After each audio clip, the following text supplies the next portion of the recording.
Dalam beberapa tahun saja, industri mobil di Tiongkok telah berubah dengan sangat cepat. Dulu, merek-merek Jepang, Eropa, dan Amerika sering dianggap sebagai yang paling maju. Tapi sekarang, banyak perusahaan Tiongkok seperti BYD, Geely, Xiaomi, XPeng, dan Leap Motor yang sudah membuat mobil listrik yang mampu bersaing dengan merek-merek besar di luar negeri. Pengisian dayanya cepat, banyak teknologi di dalamnya, dan biasanya harganya lebih murah dibandingkan model sejenis dari perusahaan lain. Tapi ada satu pertanyaan besar, kalau mobil listrik Tiongkok sebagus dan semurah itu, kenapa mereka belum mendominasi seluruh dunia? Untuk memahami itu, kita harus melihat dulu seberapa kuat Tiongkok di negaranya sendiri. Pada tahun 2024, lebih dari 11 juta mobil listrik terjual di Tiongkok.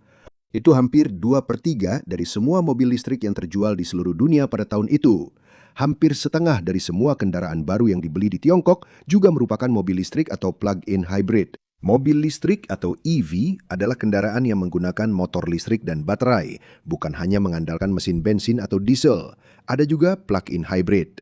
Mobil ini memiliki baterai dan motor listrik, tetapi juga memiliki mesin bensin yang bisa digunakan jika diperlukan. Di Tiongkok, kedua jenis kendaraan ini berkembang pesat. Pada tahun 2025, pembelian mobil listrik dan plug-in hybrid menjadi makin umum di Tiongkok. Oleh karena itu, Tiongkok menjadi ajang pembelajaran yang sangat besar bagi perusahaan mobilnya sendiri. Ketika sebuah perusahaan Tiongkok memiliki model baru, mereka langsung memiliki pasar yang sangat besar untuk menjualnya. Jika ada masalah pada desain atau perangkat lunak, mereka dengan cepat mendapatkan umpan balik dari banyak pelanggan. Jika ada fitur bagus dari pesaing, perusahaan lain juga dengan cepat membuat versi mereka sendiri. Karena begitu banyak perusahaan mobil yang bersaing di Tiongkok, mereka terpaksa membuat mobil yang lebih baik dengan harga lebih rendah. Inilah salah satu alasan mengapa perkembangan mobil Tiongkok sangat cepat. BYD adalah contoh yang bagus. Dulu perusahaan ini tidak terlalu dikenal di luar Tiongkok, namun perusahaan ini tumbuh sangat cepat dan sekarang menjadi salah satu produsen mobil listrik dan plug-in hybrid terbesar di dunia. Keunggulan besar BYD juga terletak pada baterainya. Perusahaan ini memproduksi sendiri baterainya dan juga banyak bagian penting dari mobil. Artinya, mereka tidak perlu membeli dari pihak lain. Mereka juga lebih bisa mengontrol biaya dan produksi. Keuntungan seperti ini juga dimiliki oleh banyak produsen mobil Tiongkok. Produsen baterai, pemasok elektronik, pabrik, dan pengolah bahan baku berada dekat dengan mereka. Ketika mereka perlu membuat model baru, banyak suku cadang yang mereka butuhkan bisa langsung didapatkan dari dalam Tiongkok sendiri. Alasan lainnya adalah kecepatan. Beberapa produsen mobil Tiongkok mampu membuat model baru lebih cepat dibandingkan perusahaan mobil tradisional. Mereka menggunakan banyak suku cadang yang sama, pengembangan perangkat lunak yang cepat, dan perubahan desain yang juga cepat. Jadi, sementara sebuah perusahaan mobil lama masih mempelajari fitur apa yang akan dimasukkan ke model berikutnya, mungkin sudah ada mobil China baru yang keluar dengan layar besar, sistem bantuan pengemudi canggih, kontrol suara, dan pengisian daya yang cepat. Tapi bukan berarti semua mobil listrik Cina secara otomatis lebih bagus daripada semua mobil Barat atau Jepang. Kualitas, keamanan, keandalan, dan layanan purna jual setiap merek dan model itu berbeda-beda. Yang jelas sekarang adalah keunggulan yang dulu dimiliki perusahaan asing terkenal semakin cepat mengecil. Bahkan Tesla pun mengalami persaingan yang lebih ketat di Tiongkok. Saat Tesla pertama kali masuk ke pasar Tiongkok, hanya sedikit perusahaan lokal yang mampu membuat mobil listrik premium yang bisa menyainginya. Namun seiring bertambah banyak dan semakin bagusnya mobil listrik buatan Tiongkok, keunggulan besar yang dulu dimiliki Tesla pun semakin mengecil. Pada tahun 2025, pangsa pasar lokal Tesla semakin menurun, sementara persaingan dari merek-merek Tiongkok terus menguat. Dan keinginan Tiongkok juga sederhana, yaitu menjual semua kendaraan ini ke seluruh dunia. Dan mereka sudah melakukannya. Faktanya Tiongkok sekarang adalah pengekspor kendaraan terbesar di dunia. Penjualan mobil Tiongkok juga tumbuh pesat di Eropa, Asia Tenggara, Amerika Latin, Timur Tengah, dan pasar lainnya. Tapi disinilah semuanya menjadi lebih rumit. Ceritanya, tidak cukup hanya membuat mobil yang bagus untuk bisa masuk ke setiap negara.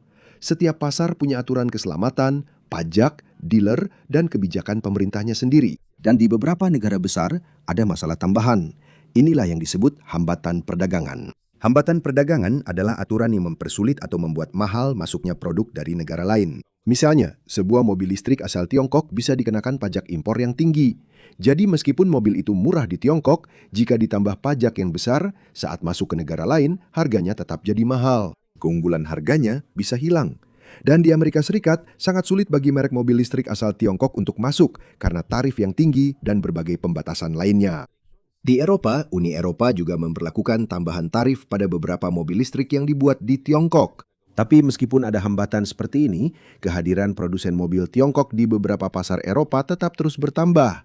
Namun tantangan sebenarnya sekarang adalah bagaimana Tiongkok bisa mengatasinya. Tarif, pembatasan pemerintah, aturan keselamatan lokal, kepercayaan terhadap merek, serta kurangnya dealer dan pusat layanan di luar negeri. Tapi pertanyaan sekarang adalah, bagaimana sebenarnya Tiongkok bisa menjadi kuat dalam hal kendaraan listrik? Mari kita lihat BYD. BYD bermula pada tahun 1995 sebagai perusahaan kecil pembuat baterai isi ulang di Shenzhen, Tiongkok. Perusahaan ini didirikan oleh Wang Chuanfu, seorang ahli kimia yang memiliki pengetahuan mendalam tentang teknologi baterai.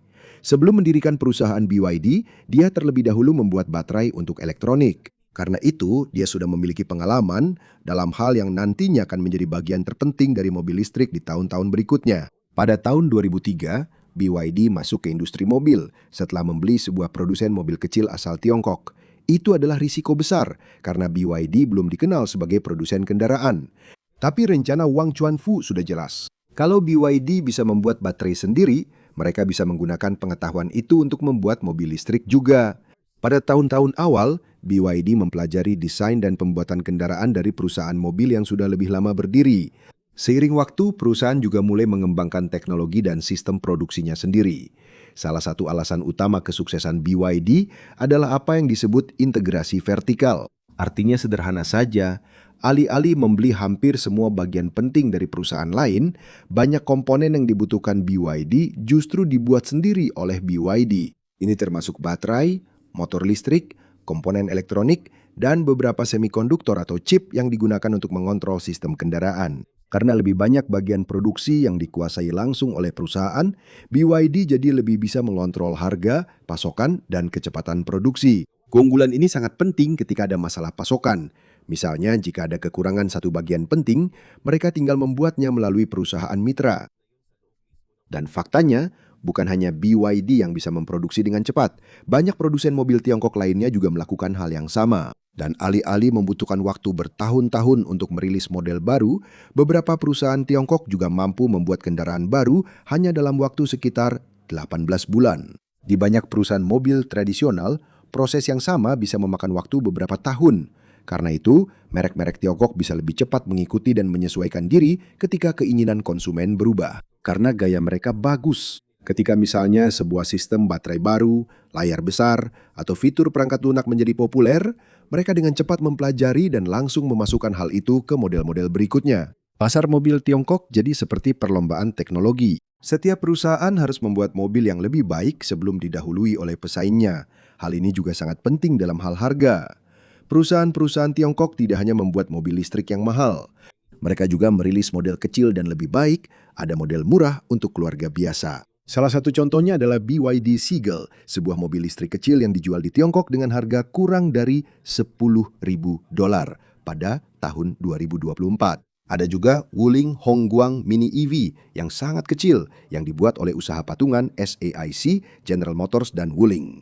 Karena kendaraan ini lebih kecil dan sederhana, harganya menjadi lebih terjangkau bagi banyak pembeli. Mobil ini tidak perlu memiliki baterai yang sangat besar atau jarak tempuh yang sangat jauh agar tetap berguna bagi orang-orang yang hanya menggunakan mobil tersebut di dalam kota. Karena model-model seperti ini tidak perlu menjadi orang kaya untuk bisa membeli mobil listrik di Tiongkok. Sudah ada pilihan mulai dari city car murah hingga SUV premium dan mobil sport. Inilah salah satu alasan besar mengapa mobil listrik dengan cepat menjadi hal yang normal di pasar Tiongkok. Tapi ada konsekuensi dari begitu banyak pilihan. Jumlah perusahaan mobil yang ingin meraih pangsa pasar juga meningkat pesat. Dalam beberapa tahun, begitu banyak merek EV baru bermunculan di Tiongkok, tapi tidak semuanya berhasil bertahan. Ada beberapa startup yang mendapatkan investasi besar, tapi tidak mampu memproduksi cukup kendaraan untuk menghasilkan keuntungan. Ada juga yang berhasil meluncurkan produk, tapi tidak mendapatkan cukup pelanggan. Seiring persaingan semakin ketat, banyak perusahaan lemah yang akhirnya menghilang. Pertarungan menjadi semakin sulit ketika harga kendaraan turun.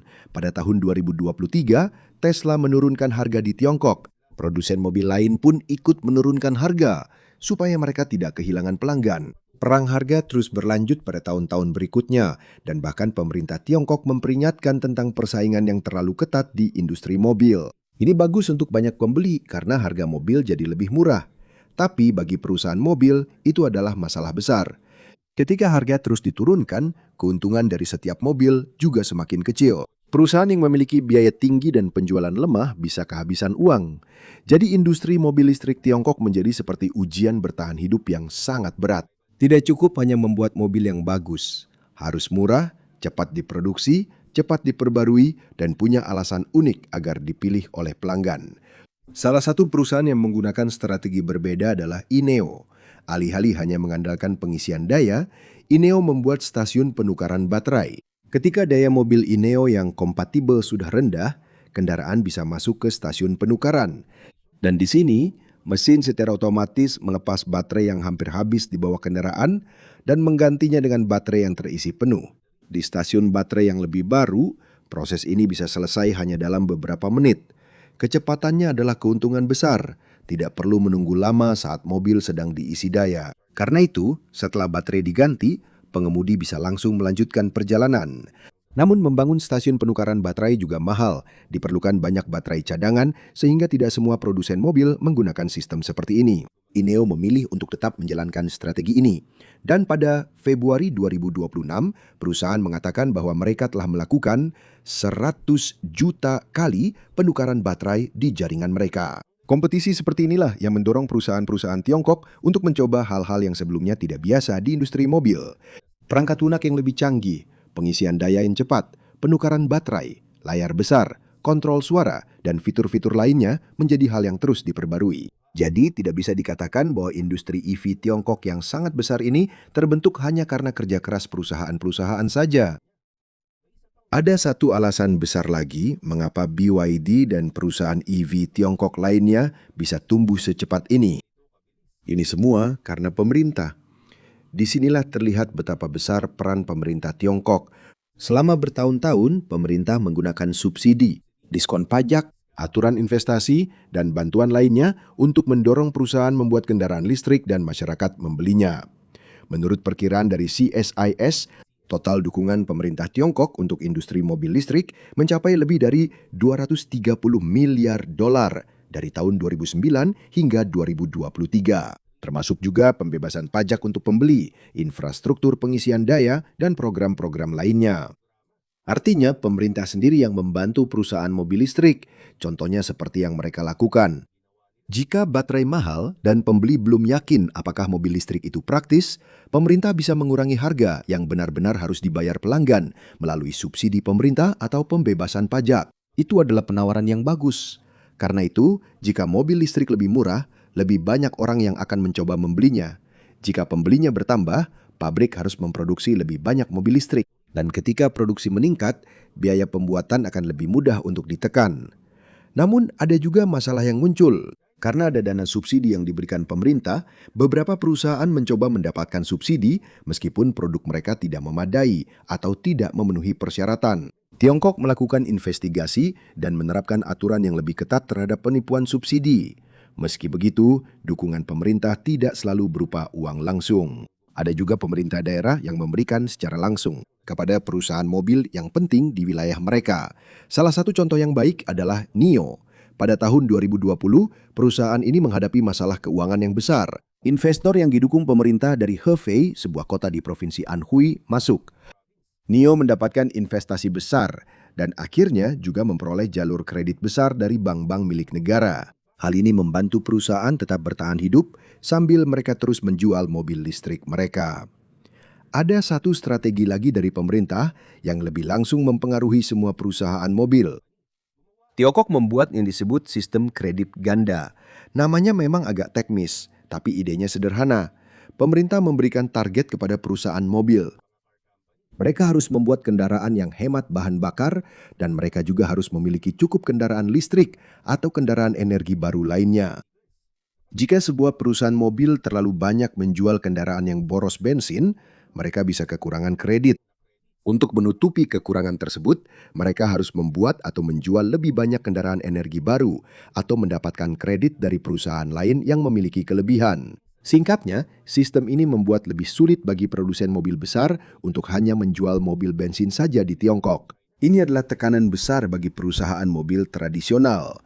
Meskipun mobil bensin mereka sukses, mereka tetap harus benar-benar serius soal kendaraan listrik. Jika mereka ingin tetap kompetitif, mereka harus melakukan ini. Jadi, bukan hanya permintaan pelanggan yang mendorong perubahan ini. Ada juga peraturan pemerintah yang mendorong seluruh industri menuju lebih banyak mobil listrik. Ada satu kebijakan lagi yang langsung dirasakan oleh pembeli biasa, yaitu plat nomor. Di kota-kota besar di Tiongkok, terlalu banyak kendaraan, kemacetan dan polusi udara sudah lama menjadi masalah. Jadi di beberapa kota, pemerintah membatasi jumlah plat nomor baru untuk mobil bensin tradisional. Jadi misalnya, banyak pembeli mobil bensin harus ikut lelang untuk mendapatkan plat nomor. Artinya tidak cukup hanya punya uang untuk membeli mobil. Kamu juga harus mendapatkan plat nomor yang terbatas, dan itu bisa sangat mahal. Sementara itu ada kebijakan plat nomor khusus untuk kendaraan energi baru yang memenuhi syarat. Hingga tahun 2026, Shanghai terus memberikan kuota plat nomor khusus gratis untuk beberapa kendaraan listrik yang memenuhi syarat. Artinya Tiongkok kini lebih mendukung mobil listrik. Sementara itu di Beijing, kota tersebut menggunakan sistem kuota untuk membatasi jumlah kendaraan baru. Alokasi untuk mobil bensin biasa dan kendaraan energi baru berbeda. Pada tahun 2025, misalnya, 80.000 dari 100.000 kuota mobil penumpang di Beijing dialokasikan untuk kendaraan energi baru. Aturan seperti ini sangat berpengaruh pada keputusan sebuah keluarga. Bayangkan, kamu ingin membeli mobil baru. Untuk mobil bensin, mungkin kamu harus menunggu atau berebut untuk mendapatkan plat nomor yang terbatas. Tapi di beberapa tempat, prosesnya lebih mudah jika kamu memilih kendaraan listrik. Meskipun kamu sama-sama suka dengan kedua mobil itu, kendaraan listrik jadi punya keunggulan praktis yang besar. Jadi, bukan cuma harga mobil yang dipikirkan pembeli, plat nomor, pajak, dan seberapa cepat dia benar-benar bisa menggunakan mobilnya juga ikut dipertimbangkan. Tapi ada pertanyaan penting. Kalau mobil listrik makin banyak, apakah itu berarti polusi dan emisi karbon otomatis hilang? Tidak. Mobil listrik murni memang tidak mengeluarkan asap dari knalpot saat berjalan, tapi listrik untuk mengisi baterainya tetap harus diproduksi. Baterai itu sendiri juga harus dibuat, dan itu membutuhkan penambangan, pemrosesan material, serta produksi industri berskala besar. Jadi ketika mengukur dampak mobil listrik terhadap lingkungan, tidak cukup hanya melihat asap yang keluar dari kendaraan. Para peneliti juga melihat apa yang disebut sebagai emisi siklus hidup. Artinya, termasuk pembuatan mobil dan baterai, pembangkitan listrik, penggunaan kendaraan, dan bagian lain dari seluruh siklus hidupnya. Biasanya, emisi saat pembuatan mobil listrik berbasis baterai lebih tinggi dibandingkan dengan pembuatan mobil bensin sejenis karena pembuatan baterai besar membutuhkan energi yang sangat besar. Namun saat kendaraan digunakan, mobil listrik bisa menebusnya karena motor listrik lebih efisien dan tidak membakar bensin saat berkendara. Di Tiongkok, sumber listrik juga sangat penting karena negara tersebut masih banyak menggunakan batu bara. Namun, analisis dari International Energy Agency menunjukkan hal tersebut. Bahwa jika melihat seluruh masa pakai sebuah kendaraan berukuran sedang di Tiongkok, emisi gas rumah kaca dari mobil listrik berbasis baterai tetap lebih rendah dibandingkan mobil bensin sejenis. Diperkirakan emisi siklus hidupnya sekitar 40% lebih rendah di Tiongkok, meskipun keunggulannya lebih kecil dibandingkan negara-negara dengan jaringan listrik yang lebih bersih. Seiring semakin banyaknya tenaga surya, angin, dan listrik rendah karbon lainnya di jaringan listrik, keunggulan lingkungan dari mobil listrik bisa semakin besar. Jadi, tidak ada satu angka tetap berapa kilometer yang harus ditempuh semua mobil listrik sebelum menjadi lebih ramah lingkungan dibandingkan mobil bensin. Itu tergantung pada ukuran baterai, jenis mobil, cara pembuatan baterai, dan jenis listrik yang digunakan untuk pengisian daya. Ada juga satu masalah yang tidak bisa diselesaikan oleh motor listrik, yaitu kemacetan. Jika kamu mengganti 1 juta mobil bensin dengan 1 juta mobil listrik, kamu tetap saja punya 1 juta kendaraan di jalan. Meskipun kendaraan lebih bersih saat berjalan, mereka tetap membutuhkan ruang jalan dan tempat parkir. Jadi beralih ke kendaraan listrik mungkin bisa membantu mengurangi polusi udara dan emisi karbon, tapi itu tidak secara otomatis menyelesaikan kemacetan. Secara keseluruhan, sulit untuk mengatakan bahwa pertumbuhan industri kendaraan listrik Tiongkok hanya disebabkan oleh subsidi pemerintah. Dukungan pemerintah memang berperan besar, tapi bersamaan dengan itu ada persaingan yang sangat ketat di antara perusahaan-perusahaan. Perbaikan baterai yang sangat cepat, rantai pasok yang besar, dan jutaan pelanggan yang memilih mobil listrik serta plug-in hybrid. Pada tahun 2023, subsidi pembelian nasional yang sudah lama membantu pembeli kendaraan listrik telah berakhir, namun pasar tetap terus berkembang. Dukungan lain seperti pembebasan pajak dan program lokal juga tetap ada. Artinya, industri kendaraan listrik Tiongkok sekarang tidak seperti saat baru mulai dan sangat bergantung pada bantuan untuk mendapatkan pembeli. Tiongkok telah berhasil membangun pasar kendaraan listrik yang sangat besar, pabrik, industri baterai, dan rantai pasokan.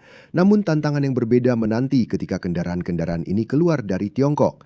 Di luar negeri, keuntungan plat nomor dan dukungan pemerintah lokal seperti itu sudah tidak ada lagi. Sebaliknya, produsen mobil Tiongkok akan menghadapi tarif, aturan keselamatan yang berbeda, tekanan politik, dan konsumen yang sudah lama mempercayai merek mobil mereka sendiri. Dan disitulah kita akan melihat seberapa kuat sebenarnya industri EV Tiongkok ketika mereka sudah tidak lagi berada di pasar dalam negeri mereka sendiri. Ketika mobil listrik Tiongkok keluar dari China, persaingannya akan sangat berbeda. Di negara mereka sendiri, mereka punya rantai pasokan yang sangat besar, banyak pelanggan, dan kebijakan pemerintah yang sudah lama membantu pertumbuhan industri tersebut. Tapi di negara lain, produsen mobil Tiongkok harus mengikuti aturan yang dibuat oleh pemerintah lain. Di Eropa, penjualan mobil listrik buatan Tiongkok kini meningkat pesat. Pada tahun 2025, sekitar 940.000 mobil listrik buatan Tiongkok terjual di Eropa. Merek-merek Tiongkok juga berkembang di Asia Tenggara dan pasar berkembang lainnya. Jadi kendaraan mereka tidak hanya sukses di Tiongkok, namun ada satu pasar yang sangat besar yang hampir tertutup bagi merek EV Tiongkok, yaitu Amerika Serikat. Salah satu alasan terbesarnya adalah tarif. Tarif adalah pajak tambahan yang dikenakan pada produk impor. Jika tarifnya tinggi, harga produk juga akan naik saat masuk ke negara tersebut. Pada tahun 2024, Amerika Serikat menaikkan tarif Section 301 untuk kendaraan listrik dari Tiongkok dari 25 menjadi 100%.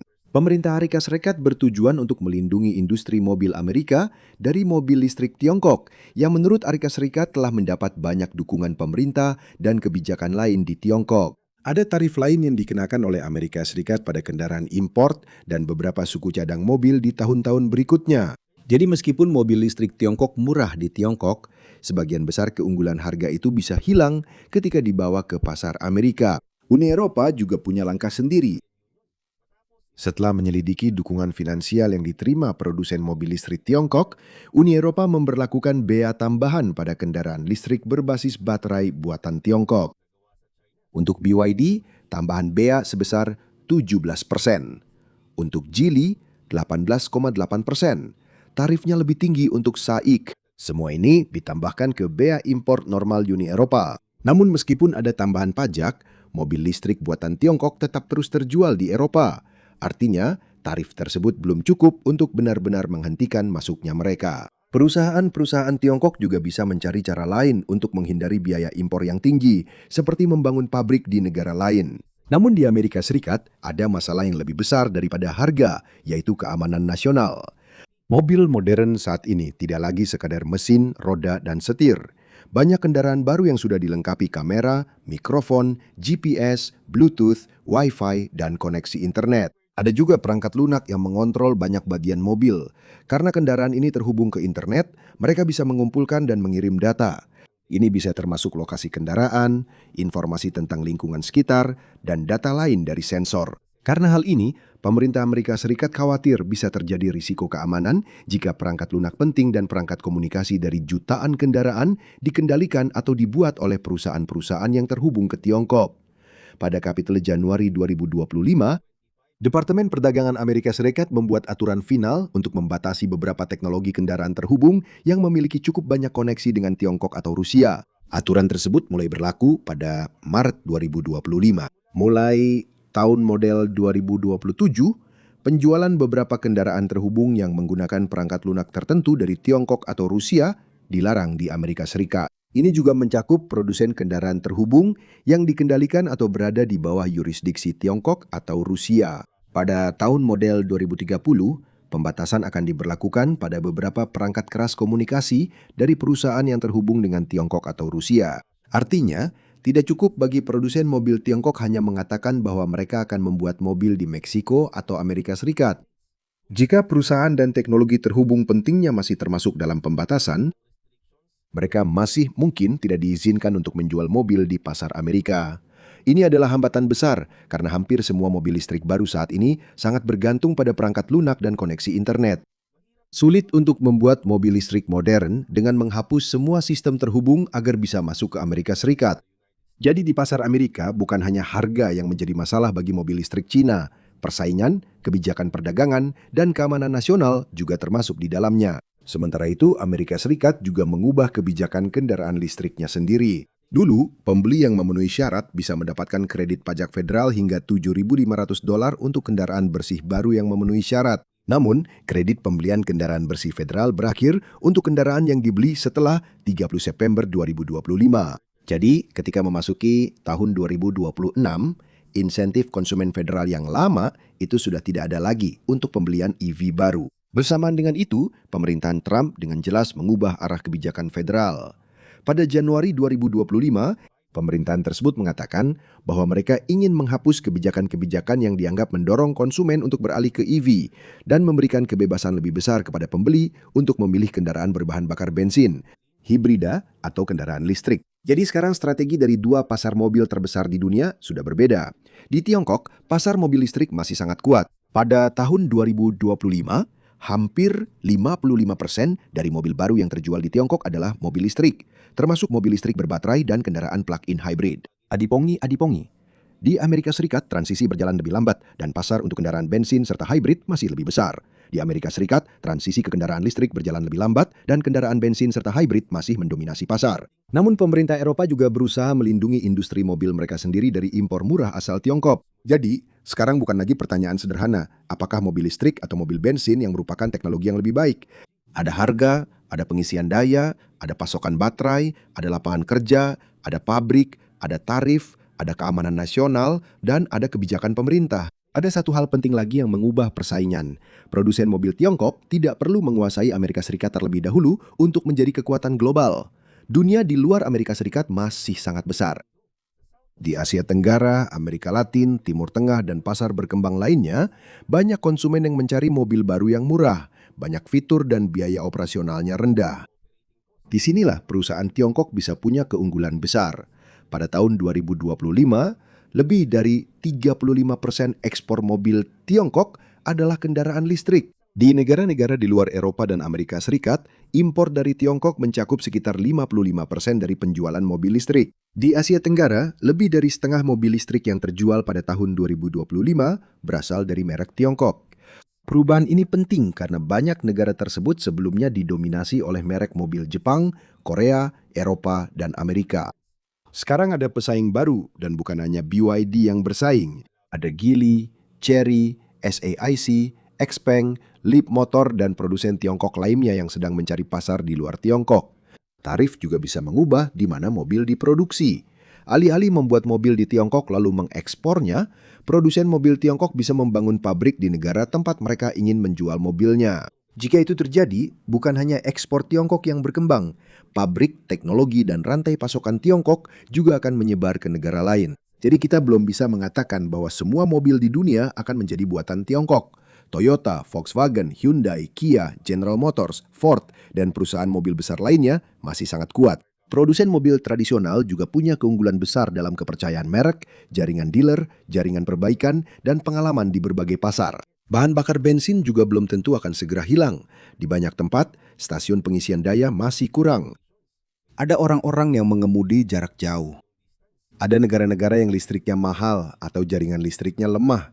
Dan ada juga pembeli yang pola penggunaan mobilnya lebih cocok untuk mobil hybrid.